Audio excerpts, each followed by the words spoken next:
दोस्तों नमस्कार। हमारे YouTube चैनल श्री सिद्धेश्वर अनुरागी में आपका स्वागत है। दोस्तों हमारे चैनल को सब्सक्राइब करना ना भूलें। दोस्तों आज हम आपको बताते हैं कि नंदीश्वर ने रावण को क्यों श्राप दिया था और उसका नाम दशग्रीव से रावण क्यों पड़ा। एक समय की बात है जब दशग्रीव अपने भाई कुबेर को जीतकर राक्षस राज दशग्रीव श्रवण नाम से प्रसिद्ध सरकंडों के विशाल वन में गया, जहां महासेन कार्तिकेय की उत्पत्ति हुई थी।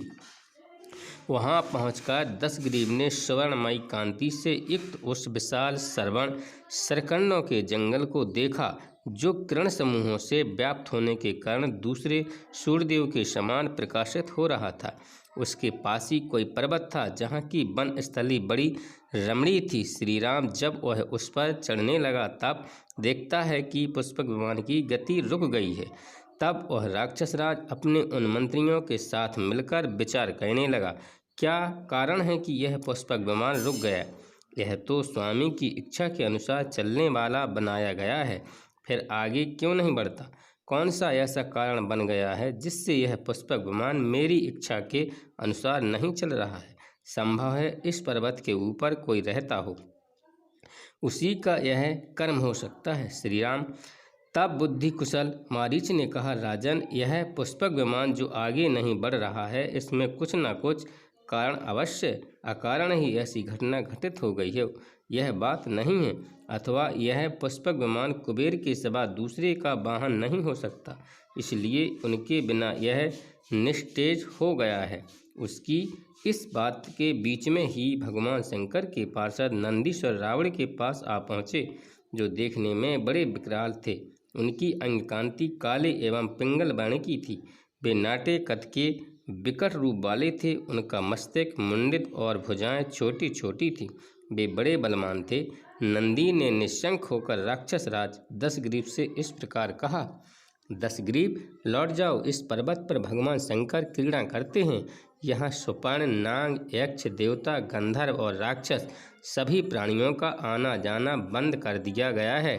नंदी की यह बात सुनकर दशग्रीव कुपित हो उठा।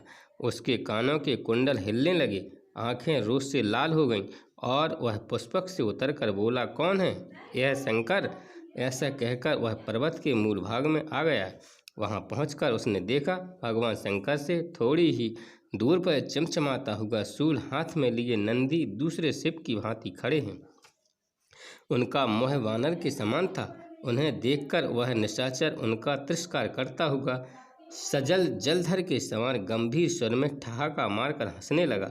यह देख शिव के दूसरे स्वरूप भगवान नंदी कुपित हो वहां पास ही खड़े हुए निशाचर दशमुख से इस प्रकार बोले, दशासन, तुमने वानर रूप में मुझे देखकर मेरी अवहेलना की है और वज्रपात के समान भयानक अट्टहास किया है।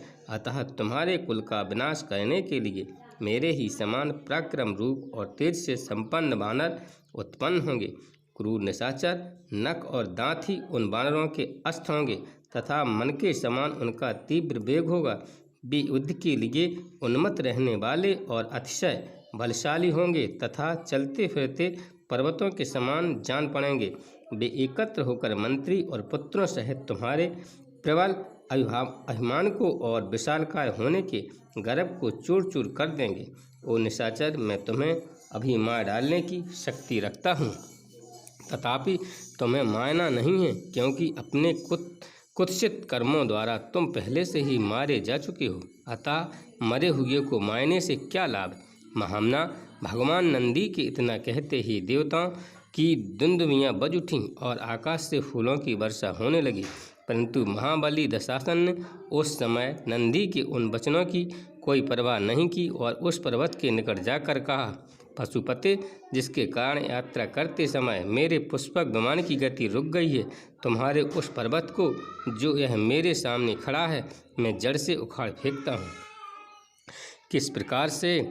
किस प्रभाव से शंकर प्रतिदिन जहाँ राजा की भांति क्रीड़ा करते हैं, इन्हें इस जानने योग्य बात का भी पता नहीं है कि इनके समक्ष भय का स्थान उपस्थित है। ऐसा कहकर दशग्रीव ने पर्वत के निचले भाग में अपनी भुजाएं लगाईं और उसे शीघ्र उठा लेने का प्रयत्न किया। वह पर्वत हिलने लगा। पर्वत के हिलने से भगवान शंकर के सारे गण कांप उठे। पार्वती देवी भी विचलित हो उठीं और भगवान शंकर से लिपट गईं। तब देवताओं में श्रेष्ठ पापहारी महादेव ने उस पर्वत को अपने पैर के अंगूठे से खिलवाड़ में भी दबा दिया।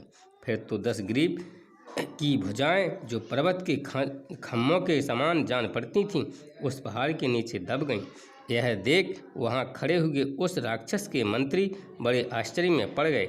उस राक्षस ने रोष तथा अपनी बाहों की पीड़ा के कारण सहसा बड़े जोर से ब्राव, रुदन अथवा आर्तनाद किया, जिसमें तीनों लोकों के प्राणी कांप उठे। उसके मंत्रियों ने समझा अब प्रलय काल आ गया और विनाशकारी वज्रपात होने लगा है। उस समय इंद्र आदि देवता मार्ग में विचलित हो उठे। समुद्रों में ज्वार आ गया, पर्वत हिलने लगे और यक्ष, विद्याधर तथा सिद्ध एक दूसरे से पूछने लगे, यह क्या हो गया है। तदंतर 10 ग्रीव के मारुति ने मंत्रियों ने उससे कहा, महाराज दशानन, अब आप नीलकंठ उमा वल्लभ महादेव जी को संतुष्ट कीजिए। उनके सिवा दूसरे किसी को हम ऐसा नहीं देखते जो यहाँ आपको शरण दे सके। आप स्तुतियों द्वारा उन्हें प्रणाम करके उन्हीं की शरण में जाइए।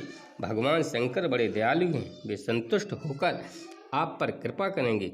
मंत्रियों के ऐसा कहने पर दशमुख रावण ने भगवान वृषभध्वज को प्रणाम करके नाना प्रकार के स्रोतों तथा साम वेदोक्त मंत्रों द्वारा उनका स्तवन किया।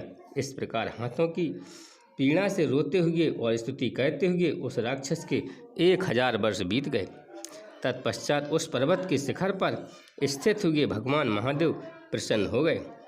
उन्होंने 10 ग्रीव की भुजाओं को उस संकट से मुक्त करके उससे कहा, दशानन, तुम वीर हो, तुम्हारे पराक्रम से मैं प्रसन्न हूँ।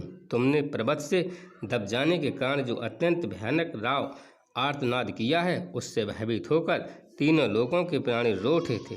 इसलिए राक्षसाल अब तुम रावण के नाम से प्रसिद्ध हो गए। देवता, मनुष्य, यक्ष तथा दूसरे जो लोग भूतल पर निवास करते हैं, वे सब इस प्रकार समस्त लोगों को रुलाने वाले तुम 10 ग्रीव को रावण कहेंगे। पुलस्त नंदन, अब तुम जिस मार्ग से जाना चाहो बेखट के जा सकते।